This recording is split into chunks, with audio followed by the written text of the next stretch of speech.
اشرح لي صدری ویسر لی امری واحلل عقدۃ من لسانی یفقهوا قولی۔ ہر شخص ایک زندگی گزار رہا ہے اپنی، بہت محنت اور مشقت سے، اور دوڑ دھوپ ہو رہی ہے اس میں۔ تو کبھی ہم نے اکیلے میں یہ سوچا کہ یہ صبح سے شام اور شام سے صبح اور پھر زندگی ایسے گزر رہی ہے روز، تو اس زندگی کا حاصل کیا ہے آخر؟ اس محنت کا کیا حاصل ہے؟ اور یہ زندگی جو ہماری اتنی مشقت بھری یہ ہے اور یہ گزر رہی ہے، تو اس کا مقصد جو ہے وہ کیا ہے؟ تو اور ہم یہ سوچیں، کیونکہ اس دنیا میں جو بھی آدمی دوڑ رہا ہے اور بھاگ رہا ہے تو اس کے دل میں کہیں نہ کہیں کوئی چیز ایسی بے چینی ہے جو اسے اٹھا رہی ہے، ورنہ کوئی آدمی جس کی کچھ کام نہیں ہے، کوئی بے چینی نہیں ہے، وہ سست پڑے ہیں، آرام سے اپنے رہ رہے ہیں اور جی رہے ہیں، وہ بھی زندگی ان کی اپنی ہے۔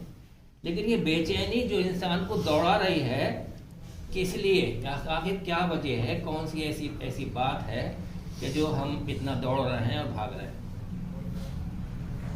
اور اس زندگی کی حقیقی جو کامیابی ہے وہ کیا کامیابی ہے کہ جس کو ہم یہ فخر سے بیان کریں لوگوں میں کہ دیکھو میں نے اتنی محنت کی اور یہ میں نے حاصل کیا اور یہ میری کامیابی ہے۔ یہ غور کرنے کی بات ہے کہ یہ ساری چیزیں ہم غور کریں کہ کس طرح سے ہم اپنی زندگی یہ ہماری بسر ہو رہی ہے۔ تو اس کو کلام پاک نے زندگی کے مقصد کو بہت واضح انداز میں بیان کیا، اور اس طرح شروعات کی، اس طرح کہا چکھنا ہر نفس کو موت کا مزہ چکھنا ہے۔ اچھا، عام طور سے یہ اس طرح کے آنکڑے آتے ہیں کہ اس سال موت سے مرنے والے جو تھے وہ ہارٹ اٹیک سے زیادہ مرے، کبھی آتا کہ جو کینسر سے زیادہ مرے، کبھی کسی مرض سے آتا کہ زیادہ مرے۔ لیکن قرآن نے کیا کہا؟ موت کی وجہ جو خاص بتائی اس آیت میں، یہ بتائی انسان کی پیدائشی تو وجہ ہے موت کی۔ اگر پیدا ہی نہ ہوتا تو مرتا ہی کا ہے وہ، کہ پیدائشی موت کی وجہ ہے، جو پیدا ہو گیا پھر وہ ناپید ہونا ہے اور وہ جانا ہے۔ اور پھر یہ کہا کلام پاک میں کہ تم یہ جو زندگی کی محنت اور بھاگ دوڑ اور یہ تمہاری دنیا میں ہو رہی ہے، تمہیں ایک دن اس کا بدلہ ملنے والا ہے، تمہیں اس کا بدلہ ایک دن ضرور ملنے والا ہے۔ تمہاری یہ جو زندگی کی بھاگ دوڑ ہے، اور اس دن جو آگ سے بچا لیا گیا اور جنت میں داخل کر دیا گیا وہی اصل میں کامیاب ہے۔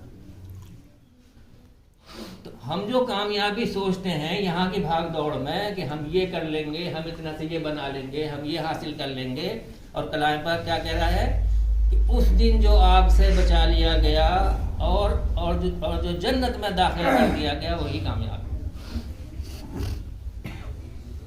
اور اسی کامیابی کے لیے کہ جو اللہ کے نیک بندے ہیں اور مومن ہیں اور ان کے دل میں یہ بات بیٹھ گئی ہے کہ اصل کامیابی تو آخرت کی کامیابی ہے، یہاں کی دنیا کی کامیابی کچھ معنی نہیں رکھتی۔ ہر چیز جو ہے فنا ہونے والی، ہر چیز جو ہے یہاں کی نعمتیں بھی ان کی کوئی عمر نہیں، کتنی دیر آدمی نعمت حاصل کرے گا، اور اگر نعمت بھی وہ رہی موجود اس کی زندگی میں تو پھر زندگی ختم ہو جائے گی، جس نعمت کو چھوڑ کے وہ چلا جائے گا۔ یہاں کی نعمتیں یہ ہمارے لیے ہمیشہ کی نہیں ہے، ہمیشہ کی نعمت جو ہے وہ جنت میں ہی ہے، ہمیشہ کی۔ تو اور یہ بتایا کہ دنیا میں صرف 2 طرح کے لوگ ہیں، بہت زیادہ قسمیں نہیں ہیں، تو کلام پاک میں بتایا دنیا میں صرف 2 طرح کے لوگ، ایک تو اصحاب الجنہ اور ایک اصحاب النار، جنت والے اور جو دوزخ والے، بس، اور کوئی کیٹیگری نہیں بیچ میں کوئی اور کیٹیگری نہیں ہے، صرف دنیا میں جنت والے اور دوزخ والے بس، اور آگ والے۔ تو یہ بتایا کہ جنت والے اور دوزخ والے برابر نہیں ہو سکتے، بہت فرق ہے۔ یہ کلام پاک میں ہے کہ جنت والے اور دوزخ والے برابر نہیں ہو سکتے۔ تو پھر اب ہم تھوڑا سا جنت کا یہ دیکھیں، جو تو وہاں کا جو کچھ ہمیں ملے گا، جو اللہ تعالی ہم کو دے، اس قابل بنائے، تو جنت کا جو جو چیزیں ہیں اس کے بارے میں یہ جو کلام پاک میں ارشاد ہے اس کے ایک دو چیزیں بتا رہا ہوں کہ فرمایا کہ جنت میں جو کچھ بھی مومن کی ضیافت کے لیے اس کو پیش کیا جائے گا اس کا انسان جو تصور بھی نہیں کر سکتا، سوچ ہی نہیں سکتا، سوچ بھی نہیں سکتا کہ وہاں کیا کیا اس کی ضیافت میں وہاں اس کے لیے رکھا ہوا ہے۔ ایک حدیث ہے، آپ صلی اللہ علیہ وسلم نے ارشاد فرمایا کہ اللہ تعالیٰ ارشاد فرماتے ہیں کہ بندہ مومن کے لیے میں نے جنت میں جو ہے وہ کیا رکھا ہے، نہ کسی آنکھ نے دیکھا، نہ کسی کان نے سنا، اور نہ کسی دماغ پہ اس کا گزر ہوا، مطلب سوچا بھی نہیں جا سکتا۔ چونکہ یہ تو دنیا میں ایسی بہت سی چیزیں ہیں، مثال کے طور پہ اگر 100 سال پہلے کے آدمی کو یہ بتایا جاتا کہ 100 سال کے بعد ایک موبائل نام کی چیز ہوگی اور وہ ایسی ہوگی کہ آواز یہاں سے وہاں 1 سیکنڈ میں، تو اس کے دماغ میں باتیں آتی نہیں، اس کے دماغ میں آتی نہیں کہ فوٹو بھی جا رہے ہیں اور ویڈیو جا رہے ہیں اور یہ جا رہے ہیں اور ہر کسی کی جیب میں ہے اور اس کے اتنا فائدہ ہے، ریکارڈ ہو رہا، اس کی سمجھ میں نہ آتا ہے، یہ سب کیسے ہو سکتا ہے؟ ایسے ہماری وہاں کی چیزوں کا ہمارے دماغ پہ گزر نہیں ہو سکتا۔ تو وہاں کی ایسی عظیم چیزیں ہیں، اور بتایا کہ جنت کی ہر نعمت جو ہے لازوال ہے، کبھی ختم نہ ہونے والی، وہاں کی چیزیں ختم نہیں ہوں گی۔ دنیا میں تو ایک لمٹ ہے حاصل کرنے کی بھی، کوئی آدمی پوری جان لگا دے، اپنی پوری طاقت لگا دے تو کچھ حاصل کرنے کی لمٹ ہے، اتنا لمٹ کر سکتا ہے حاصل۔ یہ دنیا کے جو امیر سے امیر لوگ ہیں یہ تھوڑی ہے کہ پوری دنیا میں قابض ہو گئے، کچھ اتنے حصے پہ ان کو ایک وہ مل گئی ہے کہ اتنا پیسہ ہے ان پہ اتنی چیزیں ہیں، کوئی لمٹ ہے، لیکن وہاں پہ لامحدود، ہر مومن کے لیے ایک جنت میں لامحدود چیز ہے اور کبھی ختم نہ ہونے والی۔ اور اس کے علاوہ ایک بات یہ کہ جس لمحے وہ سوچے گا اسی لمحے حاضر ہے۔ یہاں تو سوچتے سوچتے برس گزر جاتے ہیں اور سوچتے سوچتے عمریں گزر جاتی ہیں کہ ایک مکان بنا لیتے، بہت ہی تنگی ہو رہی ہے، اور کب سوچا تھا اور کب اللہ نے وہ دیا نہ دیا۔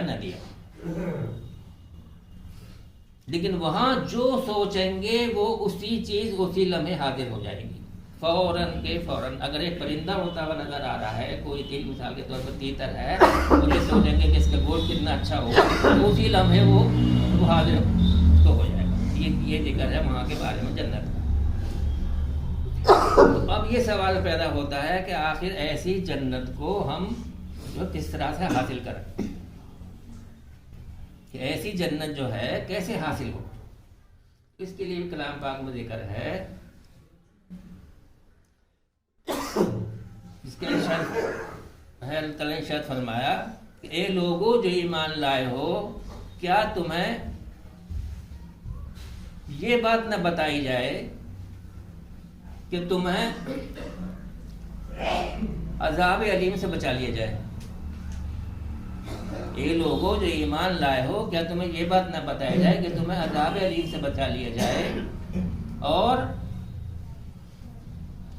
اور تمہیں جنت میں داخل کر دیا جائے؟